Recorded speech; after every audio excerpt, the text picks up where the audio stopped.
আসসালামু আলাইকুম viewers, digital web points YouTube চ্যানেলে আপনাদের স্বাগতম। আজকে আমরা দেখব কিভাবে শপিফাই পার্টনার অ্যাকাউন্ট থেকে একটি শপিফাই স্টোর তৈরি করা যায়। চলুন শুরু করা যাক।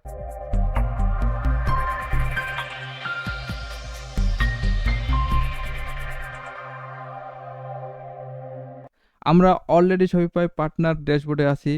শপিফাই পার্টনার ড্যাশবোর্ড থেকে আমরা ক্লিক করব ক্রিয়েট এ স্টোর। দেন আমাদেরকে শপিফাই স্টোর তৈরি করার জন্য কিছু জিজ্ঞাসা করা হবে। What's the purpose of this store? আমাদের স্টোর তৈরির উদ্দেশ্যটি হলো আমরা এটি একটি ক্লায়েন্টের জন্য তৈরি করব। সো চেক মার্ক করব create store for a client. Then আমরা একটি স্টোরের নাম দেব। নামটি আমি আগে থেকেই সিলেক্ট করে রেখেছি। নামটি হলো ফিটনেস পারফেক্ট শপ। হ্যাঁ, এই নামটি অলরেডি আমাদের শপিফাই অ্যাভেলেবেল আছে। দেন আমরা সিলেক্ট করব বিজনেস লোকেশন। এটি আপনার ক্লায়েন্টের রিকোয়ারমেন্ট অনুযায়ী হবে। দেন আমরা এখানে অনলাইনে চেকমার্ক করব।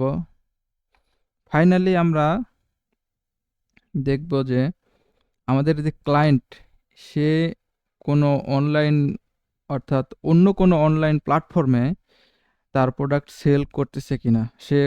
যদি সে করে থাকে ইয়েস দিবেন, আর না করে থাকলে নো দেবেন। আমরা যেহেতু করতেছি না, আমরা সেহেতু নোতে ক্লিক করলাম। দেন আমরা ক্লিক করব ক্রিয়েট ডেভেলপমেন্ট স্টোর। আমাদের স্টোরটি এখন ক্রিয়েট হচ্ছে, একটু অপেক্ষা করতে হবে আমাদেরকে।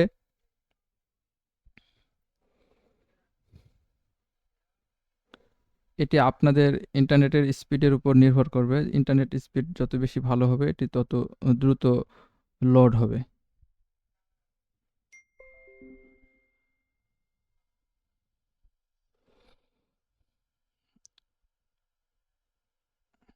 আমাদের এখানে এখন আমাদেরকে আমাদের অ্যাকাউন্টটি সিলেক্ট করতে বলতেছে। আমরা এই ইমেলটি দিয়ে যেহেতু স্টোর করে খুলছিলাম, সো এটাকে সিলেক্ট করলাম, ফিটনেস পারফেক্ট শপ।